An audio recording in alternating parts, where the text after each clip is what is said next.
Olá, tudo bem com vocês? Hoje, dia 274 da nossa leitura da palavra em ordem cronológica, nós vamos ler o capítulo 1 do livro de Lucas e o capítulo 1 do livro de João. O Evangelho de Lucas não identifica o seu autor, mas a tradição desde os primeiros dias da Igreja foi que Lucas, um médico e companheiro próximo ao apóstolo Paulo, escreveu tanto Lucas como Atos. Isso faria de Lucas o único gentio a escrever um dos livros da Escritura. O Evangelho de Lucas foi provavelmente escrito entre 58 e 65 d.C. Assim como os Evangelhos de Mateus e Marcos, o propósito deste livro é revelar o Senhor Jesus Cristo e tudo o que ele começou a fazer e a ensinar até ao dia em que foi elevado às alturas. Este evangelho é único por ser uma narração meticulosa, uma exposição em ordem compatível com a mente médica de Lucas, muitas vezes dando detalhes que as outras narrativas omitem. Como um gentio, as referências de Lucas ao Antigo Testamento são relativamente poucas em relação ao Evangelho de Mateus, e a maioria das referências do Antigo Testamento estão nas palavras ditas por Jesus. Jesus usou o Antigo Testamento para se defender contra os ataques de Satanás, respondendo-lhe com está escrito, como vemos em Lucas 4, do 1 ao 13, para identificar-se como o Messias prometido, Lucas 4, 17 e 21, para lembrar os fariseus de sua incapacidade de manter a lei e da necessidade de um Salvador, Lucas 10, 25 e 28, ou 18, 18 a 27, e para confundir o seu conhecimento quando tentaram enganá-lo e prová-lo, Lucas 20. A história de Lucas enfatiza o seu ministério e compaixão aos gentios, samaritanos, mulheres, crianças, cobradores de impostos, pecadores e outros considerados marginalizados em Israel. Lucas começa contando-nos sobre os pais de Jesus, o nascimento de seu primo João Batista, a viagem de José e Maria a Belém, onde Jesus nasceu numa manjedoura, e a genealogia de Cristo. O ministério público de Jesus revela sua perfeita compaixão e perdão através das narrativas do filho pródigo, do homem rico e Lázaro e do bom samaritano.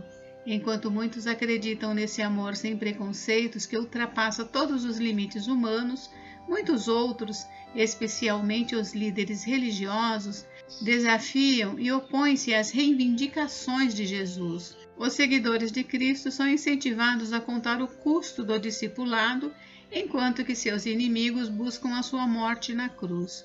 Por fim, Jesus é traído, julgado, condenado e crucificado. Entretanto, a sepultura não pôde prendê-lo. A sua ressurreição garante a continuação do seu ministério de buscar e salvar o perdido. Jesus não se sentia incomodado pelos pobres e necessitados. Na verdade, eles eram o foco principal de seu ministério. Nos tempos de Jesus, Israel era uma sociedade muito consciente de suas classes sociais. Os fracos e oprimidos eram literalmente impotentes para melhorar a sua sorte na vida e estavam especialmente abertos à mensagem de que a vós outros está próximo o reino de Deus, como vemos em Lucas 10, 9. Esta é uma mensagem que devemos levar para aqueles ao nosso redor que desesperadamente precisam ouvi-la. O reino de Deus está próximo e o tempo fica cada vez mais curto a cada dia. Vamos à leitura? Lucas capítulo 1. Visto que muitos já empreenderam uma narração coordenada dos fatos que entre nós se realizaram, conforme nos transmitiram os que desde o princípio foram deles testemunhas oculares e ministros da palavra, igualmente a mim pareceu bem, depois de cuidadosa investigação de tudo desde a sua origem, dar-lhe por escrito, excelentíssimo Teófilo, uma exposição em ordem para que você tenha plena certeza das verdades em que foi instruído. O nascimento de João Batista é anunciado. Nos dias de Herodes, rei da Judéia, houve um sacerdote chamado Zacarias, do turno de Abias. A mulher dele era das filhas de Arão e se chamava Isabel. Ambos eram justos diante de Deus, vivendo de forma irrepreensível em todos os preceitos e mandamentos do Senhor. Eles não tinham filhos, porque Isabel era estéril, e os dois já tinham a idade avançada. E aconteceu que, enquanto Zacarias exercia o sacerdócio diante de Deus na ordem do seu turno, coube-lhe por sorteio, segundo o costume sacerdotal, entrar no santuário do Senhor para queimar o incenso. Durante esse tempo, toda a multidão do povo permanecia na parte de fora orando, e eis que apareceu a Zacarias um anjo do Senhor em pé, à direita do altar do incenso. Ao vê-lo, Zacarias ficou assustado, e o temor se apoderou dele. O anjo, porém, lhe disse: Não tenha medo, Zacarias, porque a sua oração foi ouvida. Isabel, sua esposa, dará à luz um filho, a quem você dará o nome de João. Você ficará alegre e feliz, e muitos ficarão contentes com o nascimento dele. Pois ele será grande diante do Senhor, não beberá vinho nem bebida forte, e será cheio do Espírito Santo, já desde o ventre materno. Ele converterá muitos dos filhos de Israel ao Senhor seu Deus, e irá diante do Senhor no espírito e poder de Elias, para converter o coração dos pais aos filhos, converter os desobedientes à prudência dos justos e habilitar para o Senhor um povo preparado. Então Zacarias perguntou ao anjo: Como terei certeza disso? Pois eu sou velho e a minha mulher também já tem idade avançada. O anjo respondeu: Eu sou Gabriel, que estou a serviço de Deus, e fui enviado para falar com você e lhe trazer esta boa notícia. Todavia, você ficará mudo e não poderá falar até o dia em que estas coisas vierem a acontecer, porque você não acreditou nas minhas palavras, as quais no devido tempo se cumprirão. O povo estava esperando Zacarias e admirava-se com a demora dele no santuário. Quando Zacarias saiu, não lhes podia falar, então entenderam que ele havia tido uma visão no santuário e expressava-se por sinais e permanecia mudo. Aconteceu que, terminados os dias do seu ministério, Zacarias voltou para casa. Passado esses dias, Isabel, a mulher de Zacarias, ficou grávida, e ela não saiu de casa durante 5 meses, dizendo: Foi isto que o Senhor me fez, ao contemplar-me para acabar com a minha vergonha diante das pessoas. O nascimento de Jesus é anunciado. No 6º mês, o anjo Gabriel foi enviado por Deus a uma cidade da Galiléia chamada Nazaré, a uma virgem que estava comprometida a casar-se com um homem da casa de Davi, cujo nome era José. A virgem se chamava Maria, e aproximando-se dela, o anjo disse: Salve, agraciada, o Senhor está com você. Ela, porém, ao ouvir esta palavra, perturbou-se muito e pôs-se a pensar no que poderia significar esta saudação. Mas o anjo lhe disse: Não tenha medo, Maria, porque você foi abençoada por Deus. Você ficará grávida e dará à luz um filho, a quem chamará pelo nome de Jesus. Este será grande e será chamado Filho do Altíssimo. Deus, o Senhor, lhe dará o trono de Davi, seu pai. Ele reinará para sempre sobre a casa de Jacó, e o seu reinado não terá fim. Então Maria disse ao anjo: Como será isso, se eu nunca tive relações com homem algum? O anjo respondeu: O Espírito Santo virá sobre você, e o poder do Altíssimo a envolverá com a sua sombra. Por isso também o ente santo que há de nascer será chamado Filho de Deus. E Isabel, sua parenta, igualmente está grávida, apesar de sua idade avançada, sendo este já o 6º mês de gestação para aquela que diziam ser estéril, porque para Deus não há nada impossível. Então Maria disse: Aqui está a serva do Senhor, que aconteça comigo o que você falou. Então o anjo foi embora. Maria visita Isabel. Naqueles dias, Maria se aprontou e foi depressa à região montanhosa, a uma cidade de Judá. Entrou na casa de Zacarias e saudou Isabel. Quando Isabel ouviu a saudação de Maria, a criança lhe estremeceu no ventre. Então Isabel ficou cheia do Espírito Santo e exclamou em alta voz: Bendita é você entre as mulheres, e bendito o fruto do seu ventre. E que grande honra é para mim receber a visita da mãe do meu Senhor. Pois logo que me chegou aos ouvidos a voz da saudação que você fez, a criança estremeceu de alegria dentro de mim. Bem-aventurada a que creu, porque serão cumpridas as palavras que lhe foram ditas da parte do Senhor. O Cântico de Maria. Então Maria disse: a minha alma engrandece ao Senhor, e o meu espírito se alegrou em Deus, meu Salvador, porque ele atentou para a humildade da sua serva, pois desde agora todas as gerações me considerarão bem-aventurada, porque o Poderoso me fez grandes coisas. Santo é o seu nome, a sua misericórdia vai de geração em geração sobre os que o temem.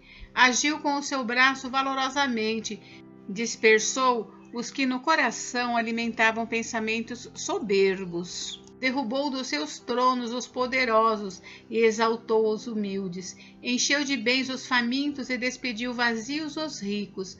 Amparou Israel, seu servo, a fim de lembrar-se da sua misericórdia a favor de Abraão e de sua descendência para sempre, como havia prometido aos nossos pais. Maria permaneceu cerca de 3 meses com Isabel e voltou para casa.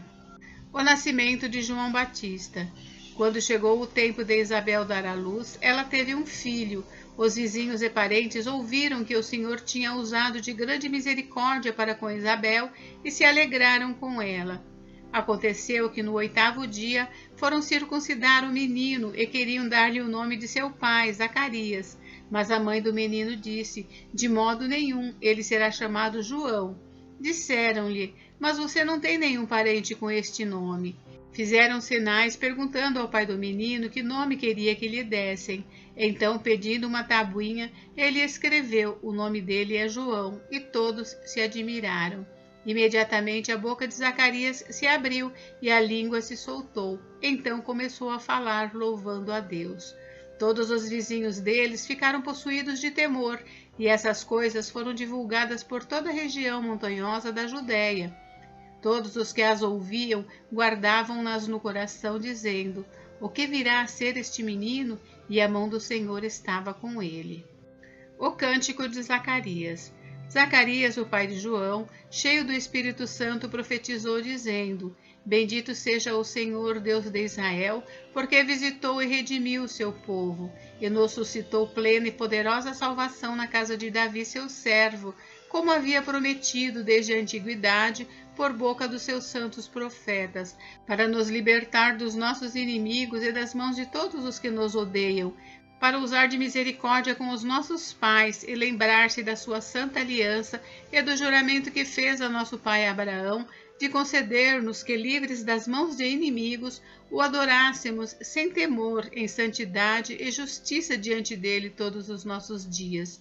E você, menino, será chamado profeta do Altíssimo, porque precederá o Senhor, preparando-lhe os caminhos, para dar ao seu povo conhecimento da salvação, por meio da remissão dos seus pecados, graças à profunda misericórdia de nosso Deus, pelo qual nos visitará o sol nascente das alturas, para iluminar os que jazem nas trevas e na sombra da morte, e dirigir os nossos pés pelo caminho da paz. O menino crescia e se fortalecia em espírito, e viveu nos desertos até o dia em que havia de manifestar-se a Israel. Agora vamos ao livro de João. João 21, 20 ao 24, descreve o autor como sendo o discípulo que Jesus amava, e por razões tanto históricas quanto internas, acredita-se que esse seja o apóstolo João, um dos filhos de Zebedeu. A data mais aceita para sua escrita foi provavelmente entre 85 e 90 d.C. O Evangelho de João seleciona apenas 7 milagres como sinais para demonstrar a divindade de Cristo e para ilustrar o seu ministério. Alguns desses sinais e narrações são encontrados apenas em João. O seu livro é o mais teológico dos 4 evangelhos, e muitas vezes ele registra a razão por trás dos eventos mencionados nos outros evangelhos. Ele compartilha muito sobre o ministério vindouro do Espírito Santo após a ascensão de Jesus. Há certas palavras ou frases que João frequentemente usa e que mostram os temas repetitivos do seu evangelho: acreditar, testemunha, consolador, vida, morte, luz, escuridão, eu sou, e o amor. O Evangelho de João apresenta Cristo não desde o seu nascimento, mas do princípio como o Verbo. João seleciona conversas espirituais que mostram que Jesus é o Messias, como vemos no capítulo 4, versículo 26. E para explicar como alguém pode ser salvo através de sua morte na cruz, como vemos no capítulo 3, versículos 14 ao 16. Os judeus acreditavam na ressurreição e, de fato, utilizaram esta doutrina para tentar levar Jesus a fazer declarações que poderiam ser usadas contra ele. Entretanto, a sua declaração junto ao túmulo de Lázaro, "Eu sou a ressurreição e a vida", como vemos em João 11:25, deve ter lhes deixado muito surpreendidos. O Evangelho de João continua a cumprir o seu objetivo de conter informações muito úteis para a evangelização. João 3,16 é provavelmente o versículo mais conhecido, mesmo se não devidamente compreendido por muitos, e é frequentemente utilizado em estudos bíblicos evangelísticos. Também as palavras de Jesus de consolo aos seus discípulos antes de sua morte ainda são de grande conforto nas vezes em que a morte clama nossos entes queridos em Cristo. E o mesmo pode ser dito de sua oração sacerdotal pelos crentes no capítulo 17. Bem, vamos à leitura? Livro de João, capítulo 1. A encarnação do Verbo. No princípio era o Verbo, e o Verbo estava com Deus, e o Verbo era Deus. E ele estava no princípio com Deus. Todas as coisas foram feitas por ele, e sem ele nada do que foi feito se fez. A vida estava nele, e a vida era a luz dos homens. A luz resplandece nas trevas, e as trevas não prevaleceram contra ela. Houve um homem enviado por Deus, e o nome dele era João. Este veio como testemunha, para testificar a respeito da luz, para que todos viessem a crer por meio dele. Ele não era a luz, mas veio para dar testemunho da luz, a verdadeira luz que, vinda ao mundo, ilumina toda a humanidade. O Verbo estava no mundo, o mundo foi feito por meio dele, mas o mundo não o conheceu. Veio para o que era seu, e os seus não o receberam. Mas a todos quanto receberam, deu-lhes o poder de serem feitos filhos de Deus, a saber, aos que creem no seu nome, os quais não nasceram do sangue, nem da vontade da carne, nem da vontade do homem, mas de Deus. E o Verbo se fez carne e habitou entre nós, cheio de graça e de verdade, e vimos a sua glória, glória como a do unigênito do Pai. João dá testemunho a respeito dele e exclama: "Este é aquele de quem eu dizia, ele vem depois de mim, mas é mais importante do que eu, pois já existia antes de mim, porque todos nós temos recebido da sua plenitude, e graça sobre graça, porque a lei foi dada por meio de Moisés, a graça e a verdade vieram por meio de Jesus Cristo. Ninguém jamais viu Deus, o Deus unigênito que está junto do Pai é quem o revelou." O testemunho de João Batista. Este foi o testemunho de João quando os judeus lhe enviaram de Jerusalém sacerdotes e levitas para perguntar: "Quem é você?" Ele confessou e não negou. Confessou: "Eu não sou o Cristo." Diante disso lhe perguntaram: "Quem é você então? Você é Elias?" Ele disse: "Não sou." Então perguntaram: "Você é o profeta?" Ele respondeu: "Não, não sou." Disseram-lhe então: "Diga quem é você para podermos dar uma resposta àqueles que nos enviaram. O que é que você diz a respeito de si mesmo?" Então ele respondeu: "Eu sou a voz do que clama no deserto. Endireitem o caminho do Senhor, como disse o profeta Isaías." Ora, os que haviam sido enviados eram do grupo dos fariseus e perguntaram a João: "Então por que você batiza se não é o Cristo, nem Elias, nem o profeta?" João respondeu: "Eu batizo com água, mas no meio de vocês está alguém que vocês não conhecem. Ele vem depois de mim, mas não sou digno de desamarrar as correias das suas sandálias." Essas coisas aconteceram em Betânia, do outro lado do Jordão, onde João estava batizando. O Cordeiro de Deus. No dia seguinte, vendo que Jesus vinha em sua direção, João disse: "Eis o Cordeiro de Deus, que tira o pecado do mundo." Este é aquele a respeito de quem eu falava quando disse: depois de mim veio um homem que é mais importante do que eu, porque já existia antes de mim. Eu mesmo não o conhecia, mas vim batizando com água, a fim de que ele fosse manifestado a Israel. E João testemunhou, dizendo: vi o Espírito descer do céu como pomba e pousar sobre ele. Eu não o conhecia.